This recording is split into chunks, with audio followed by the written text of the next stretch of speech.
So, welcome everybody. This is Data Divided, where I break data into what matters. So, recently I've seen a lot of articles and news stories about Congress and trading securities, right? This isn't a new story, it's been around for a while, but it's definitely getting a lot of attention recently with sort of this administration and things going on. But I wanted to approach, I guess, this analysis different. There's already sort of videos and other things, topics about congressional stock trading. I'm making taking this more as a data analytics approach, really looking at the data set and stepping away from the politics, right? Uh, and also I'm going to do a couple different looks than maybe what you've seen or analysis that's out there. But yeah, so how I started this is I collected 19 months of disclosed trading activity. There's over 23,000 total transactions. There's approximately 195 people in this data set, and it covers January 2025 through August 2026. It has Senate in there, House, and even our president. So it should be really, really interesting analysis here.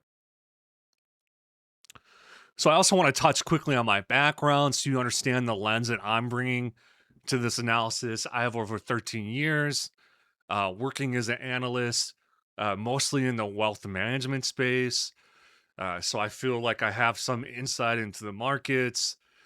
Education wise, I have a finance degree and a master's of data science and MBA. So I have a lot of education regarding analytics in the market and then also actual hands-on work experience as well. And if you'd like to support the channel, there's a couple ways to do that. You'll see this eBay store up there. So I have another channel related to sports cards. That's a big passion of mine. If you're a sports card fan or collector, go check it out. I have a ton of different listings up there. There's also a link to buy me coffee. It's sort of if you'd like to leave a donation, you found something useful from this channel, go check that out. And of course, like and subscribe. It says new videos every week. The cadence, it's been a little bit since I've done a video, but I'm going to try to adhere to that new one every week. Okay, so in the intro, I mentioned there were 23,000 transactions, 195 people. I gave the time frame from January 2025 to August 2026. But let's talk about what is that? Where did I get this data from? How did I pull this together? So first off, I got this from Congressional Trading Disclosures. It's a website, congressstock.com. It has House plus Senate. And it has by each politician, the ticker, trade date, buy, sell, amount range, and security type.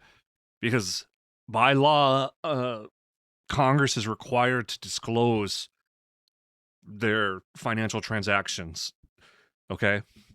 The Trump ones he did a disclosure separately. It wasn't on this stock.com, but you can find it. It's out there. That was a separate T7AT public financial disclosure report, structured very much the same as if you were to go to congressstock.com. So I scraped all the transactions doing web scraping, then did some feature engineering, normalized some of the fields. Some of the names of some of the companies were, maybe you had Amazon Inc., but then some had Amazon, whatever. So I had to clean and standardize everything. Remove duplicates. Some of them there were some duplicate data, which you do not want. I'm trying to think if there's anything else. Okay, so yeah, so important context, there are disclosed transactions, not brokerage account records. The analysis based on what was publicly reported and the information available in these disclosures. Okay. Another thing to add too is we don't really know if it's a managed account, transaction account. So if you've worked in wealth management or you've opened any kind of brokerage account, there's multiple options, right? You can have fee-based accounts, which are managed, money managers accounts, financial advisors. You can have your own brokerage account. So there's a lot of different varieties of accounts and ways that they're managed. And so that doesn't really, it's not really provided in the disclosure. So I want to add that as well. Okay, let's get on to some summary statistics. So the reason for the summary statistics is after I build a data set, I like to get a feel for the data, see if there's any outliers, anything that kind of pops out right away. So for like number 4 at the top, there's 2,077 unique tickers and unique asset names. So there's a wide breadth of securities being traded from Congress, right? Then you have buy, sell, other breakdown. So majority of transactions were buys, over 53% of them. You have the breakdown between House, Trump, and Senate. Trump has quite a few transactions in this sort of breakdown. Then you have the party breakdown. You could see the Republicans traded the most or had the most trades of any sort of party. And then you kind of get into the most active politicians, which is really interesting. So you have Ro Khanna's number 1. Then there's Donald Trump. You have Lisa McClain on there. And it's all House, right? So your top ones are all House members, and then you have Trump in there as well. So most traded securities, top 10, you can see Microsoft, Nvidia, Amazon, Apple, Meta, United Health. So a lot of big name, large cap companies, you could say like Big 7 style. That is not that surprising. I would say just most people would have exposure to that and like their 401k or securities. If somebody in Congress traded Apple, Amazon, Nvidia, Microsoft, okay, well, so was pretty much everybody else, right? So majority of that is those sort of organizations. Interesting though that Nvidia, Jensen Huang, you've seen him come to the White House. You have Amazon, Jeff Bezos, you've had Apple there, obviously Meta. So kind of interesting, but 10, the trading concentration, the top 5 people share sort of most of the trades that are happening. Top 10 are over 73% and top 20 are 84%. So the data is very much skewed right where a certain majority of the entire population is the ones doing the most trading. So it's not so much spread out, if that makes sense. You have a select few that are like heavily involved in doing this. And then you could see the security type breakdown. Majority of it's stock. You have some options, bond, ETF, other. So really interesting. Okay, so let's move on. So what are the 3 analysis that I'll be covering? As I mentioned at the beginning of the video, I wanted to do some things different, unique. There's other videos and people covering this topic, but I wanted to dig into some other areas regarding it. So the first one is the stocks you've never heard of. So in the summary statistics, we saw that, hey, people are trading Amazon, Nvidia, Microsoft, so are a lot of other people, right? That's not that interesting, I guess. So I wanted to look at what are the ones that are these small, obscure companies that legislators are buying into.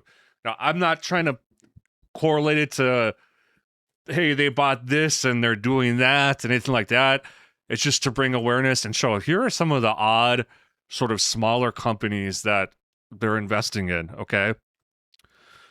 Second one, what sectors is Congress trading? So zooming out from individual companies, where exactly are the focus for Congress, right? I think it's interesting as you look at how policy is made and other things are happening to see what they're invested in, right? as like a foreshadow, there are quite a few people that have like Burger King and McDonald's, right?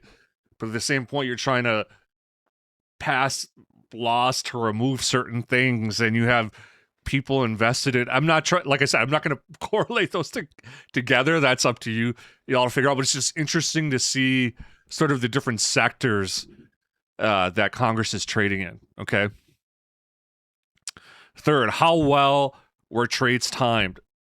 And this is something that I'm very curious about, right? Um, take the disclosed trades and connect them to the historical market price data. Measured what happened 730 and 90 trading days later. Okay, so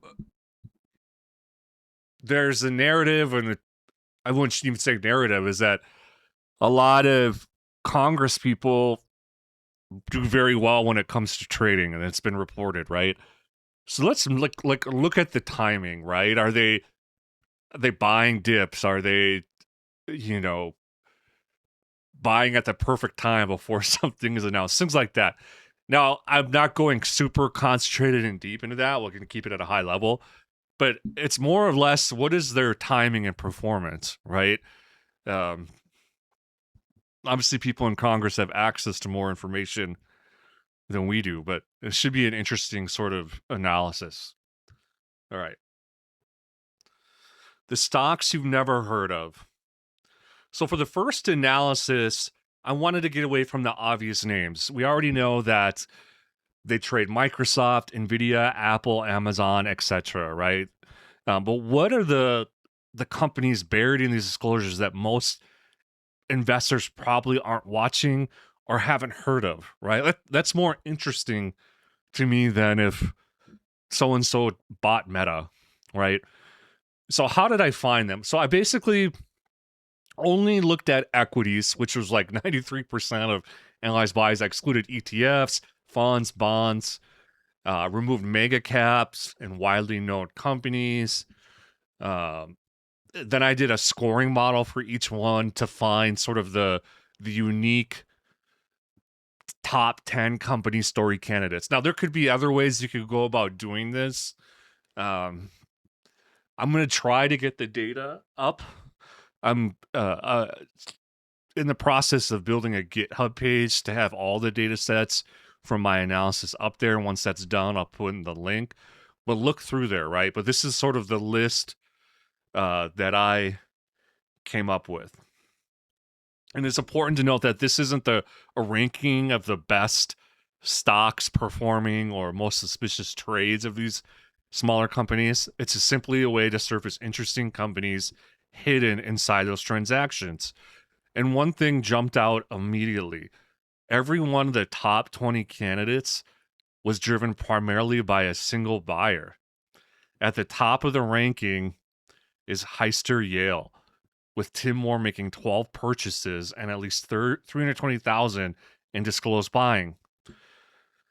And here are some other different ones on the list. You have Waterbridge Infrastructure. You have Iron Limited, Park Aerospace, Farmers and Merchant Bancorp, Dun and Bradstreet, Landbridge, Rigetti Computing. That's a really interesting one to get into. That's quantum computing. I guess that was a trend on Wall Street for a while where everybody was getting into quantum and things like that. So Hollow Logic Inc. and then CNA Financial Corporation. Now I personally don't really know any of these. I know Rigetti just from, like I said, there was a moment where a lot of people were buying into that. So yeah, I don't follow any of these. And the HoloLogic one is interesting because Rokana bought 15 separate times, more repeat purchases than any other company in the top group.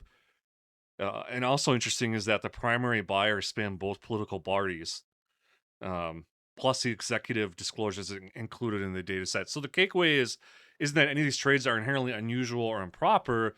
The takeaway is that once the household names are stripped away, here's an entire layer of congressional trading activity that rarely gets talked about.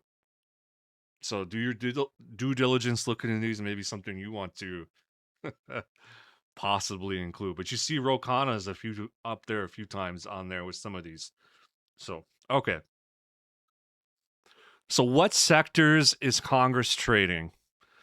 So, for this is going to be a two image thing. This is the first image, just kind of talking about how I came up with a methodology for this.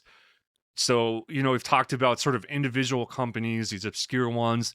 Now, let's zoom out and look at what parts of the market or economy are these Congress people trading in, right? Um, so here's how I got to it. There was the raw data. We know there's 23,000 transactions. There's a little over 2,000 unique tickers. Then I had to map those tickers to various sectors. Now the sectors come from GICS, which is the Global Industry Classification Standard. That was created in 1999 by S&P, Dow Jones Indices, and MSCI. And those are two private financial data index companies that maintain this classification system. It's widely used by investment managers, analysts, index providers, researchers, financial institutions, etc. So I didn't come up with these on my own. I'm using a well-known sort of system to bucket these into certain sectors. Okay. Now, some of these I didn't have mapped because of they were ETFs or funds or other sort of anomalies.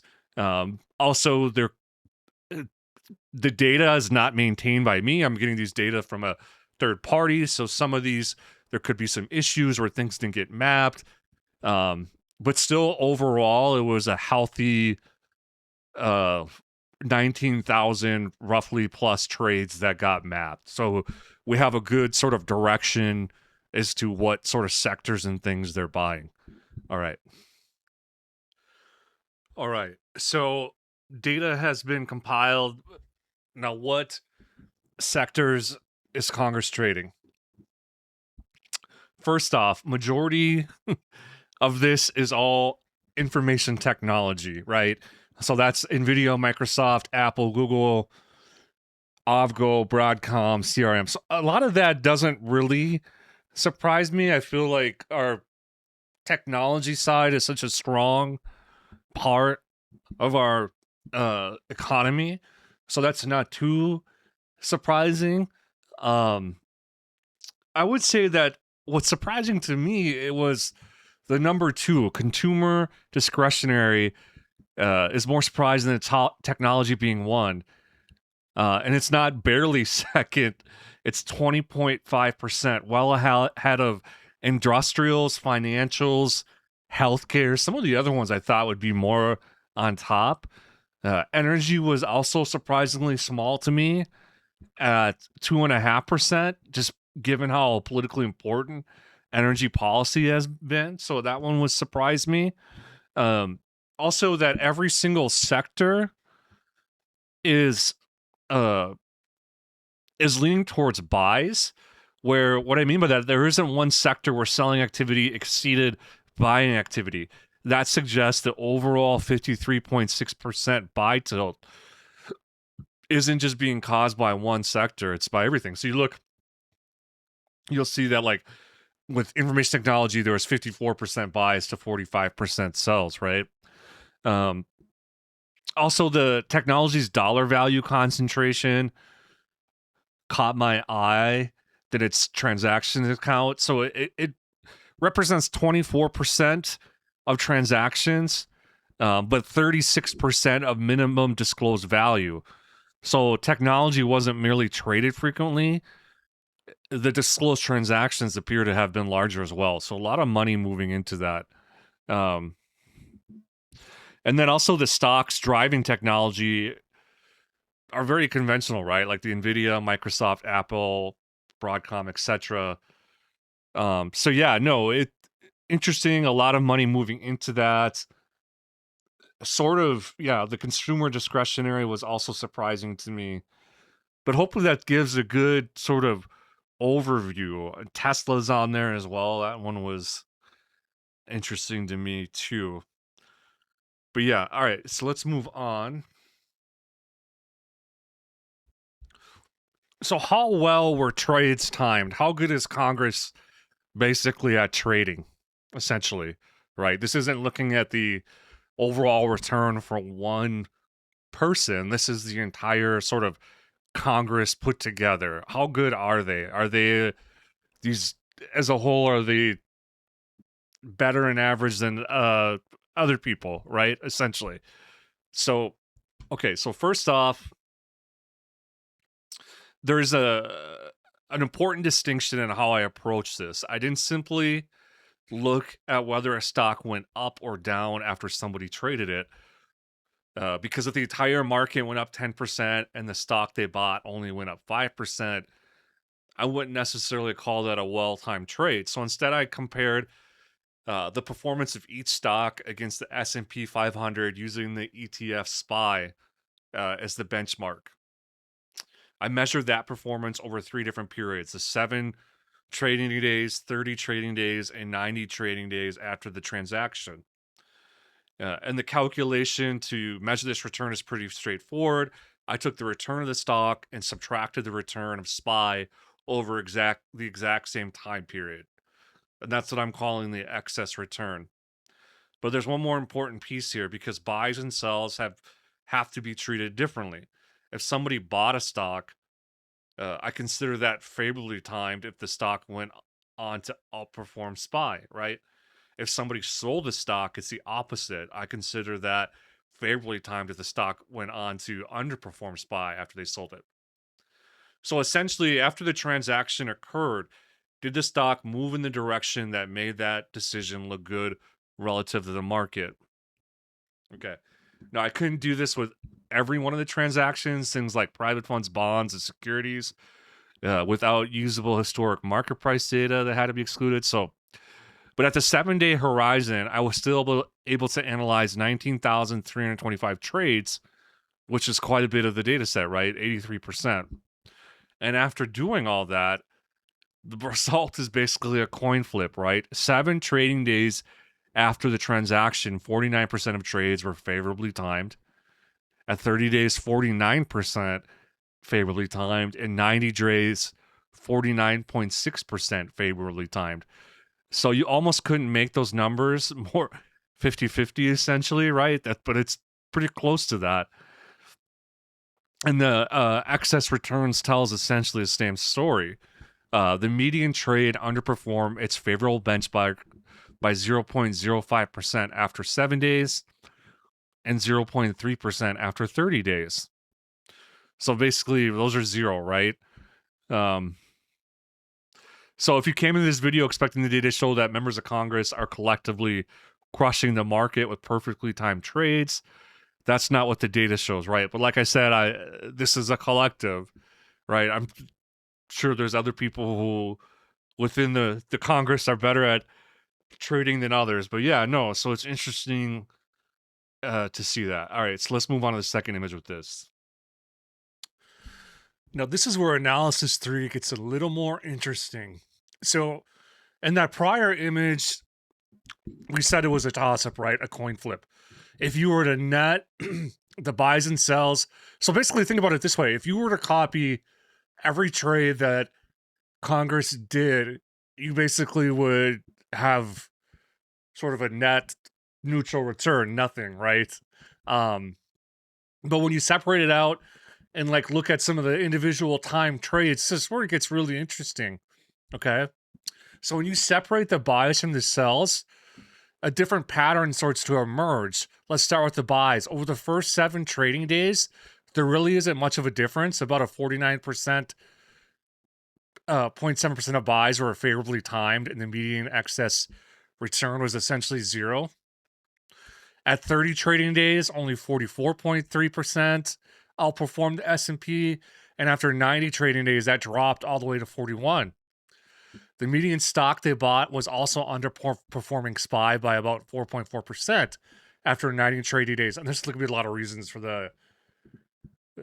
this. But so based on this data set, Congress as a whole was actually not particularly good at timing its stock purchases. But look at what happens with sells. Again, over 7 days, basically nothing, right? 49.1% were favorably timed. At 30 days, though, that jumps to 55.4%. 0.7%, and after 90 days, 59.3% of stocks were favorably timed. In other words, almost 6 out of 10 stocks that were sold went on to underperform the S&P 500 over the following 90 days, and the median excess return was about -4 relative to SPY after those sells. So remember, because this is a sell, negative excess return is actually the favorable outcome. They sold the stock, and afterward, the stock generally performed worse than the market. So what does that mean? I don't know. If you see Congress selling something, maybe consider selling it. I don't. Right. So this is not financial advice. Just thinking and speaking out loud here. But so now that the 50-50 result from the previous slide makes a lot more sense, the buys and sells were effectively canceling each other out. But the longer the time horizon became, the worse the buys looked and the better the sells looked. Now, there are some individual trades in here that are pretty wild, to be honest. Donald Trump's purchase of SanDisk had a 90-day excess return of nearly 296%. David McCormick's purchase of CrowdStrike, was about 164% above SPY. And Josh Gothamer's Palantir purchase was about 121% above SPY. But there are enormous misses on the other side too. Richard Blumenthal's DJT purchase underperformed SPY by about 81%, for example. Yeah, so that's why I don't want to cherry pick individual trades and use them to characterize the entire data set. But with almost 20,000 allowable transactions, you're definitely going to find some spectacular winners and spectacular losers, right? Which I find is much more interesting in consistency. Okay, once I required at least 20 allowable trades, David McCormick had one of the strongest results in the data set. At the 90-day horizon, 88.2% of his trades, of his allowable trades, were favorably timed. There you go, David McCormick. Kelly Morrison and Sherry Biggs also showed relatively strong results across multiple time horizons. But even here, I want to be careful about what this analysis tells us. Good timing does not tell us why a trade was made. It doesn't prove somebody had special information, right? It doesn't prove misconduct, and these disclosures don't necessarily tell us who personally made every investment decision or what information went into that decision. So we're covering our bases here because we don't really, all we know is that this piece of paper, and we're not trying to assume anything else. But what the data does show is something much narrower, and I think it's more interesting. Across this data set, Congress was particularly good at timing buys, but they were noticeably better at getting out of stocks before the stocks underperformed the broader market. And that difference became larger the further out I look. So really interesting, and I think in that aspect. All right. Well, those were my 3 analysis. So let's get into some closing thoughts about all this. I have a couple of things I want to talk about related to this. One of them is disclosure enough, right? I can't go through this without talking about some of the issues around congressional stock trading. That's obviously a big sort of thing in the media right now. I just want to give some of my thoughts. It's the question is whether disclosure by itself is enough to address potential conflict of interest, right? Yes, Congress is disclosing all their trades, but still at the end of the day, there could be conflict of interest just because of they control the regulations that affect some of these companies. They might know certain information, their rules and regulations greatly affect potential earnings outcomes, etc. So under the Stock Act, members are required to publicly disclose certain financial transactions. But the disclosure doesn't happen in real time, right?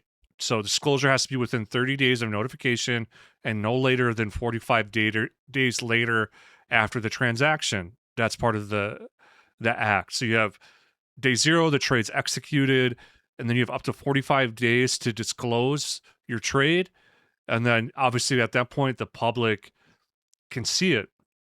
So by the time the public sees a trade, weeks have passed, right? Um, the disclosure creates transparency, but transparency and prevention are two different things, right? Members of Congress can still own and trade individual companies while participating in a government that writes legislation affecting those companies, conducts hearings and investigations, determines government spending and appropriations, right? Government contracts, essentially oversees federal agencies and regulators, receives information through their official responsibilities that the general public may not have the same time for, right? So the question is should those Congress people be able to do that just based on the level of information, right? So what would an alternative look like for this? How can you sort of balance these things going on, right? One aspect is to ban or restrict individual stock trading, right? Limit or prohibit purchases and sales of individual stocks. Now it's interesting because there's some Congress people that just do not trade stocks at all for that purpose, and then you have others. It's sort of a not an unwritten rule, but it's on your honor type thing related to that, right? Um, Maybe you have to another aspect require diversified investments. Invest in broad index funds or ETFs only, saying like, okay, well you can invest in SPY or some of these other things where there's like 500 companies involved, right? Things like that. Blind trusts or qualified trusts, independent management without member knowledge, basically saying like you have a trust, everything's in there, and they don't have any knowledge of what's going on, right? And divestiture requirements, divest holdings in industries impacted by a member's official duties. So those are some certain alternatives that can help curb this. Um, I have so as somebody who works in worked in wealth management, who has their own trades their own securities and things like that. This is an interesting one just personally with this in terms of Congress. There should be something somewhere. So I know like when I work for an organization, a wealth management firm that might have access to information before the general public about certain things, our compliance will flag it and say you cannot trade these securities based off we have information, right? You can still trade other things, but there's a list of ones flagged that could cause interest. Now that's a rule that we have in our industry. So to me, that sort of makes sense that could be applied, like something like Palantir, these other things, where maybe, hey, you can trade securities, but here's a list of ones that can't be traded for a variety of different reasons, right? And that would make sense to me. I don't have a problem with Congress trading ETFs or SPY if they want to buy Microsoft, Nvidia, some of those other ones to an extent. That really doesn't really bother me because I think everybody has exposure to that at some point. But I think there needs to be a list of things that, hey, other industries do it, like the industry I worked in doesn't. So it makes sense to me where that same kind of logic or knowledge should be applied. And that's my end thought. I appreciate this, y'all. Stay tuned for the next one. Thanks. Bye.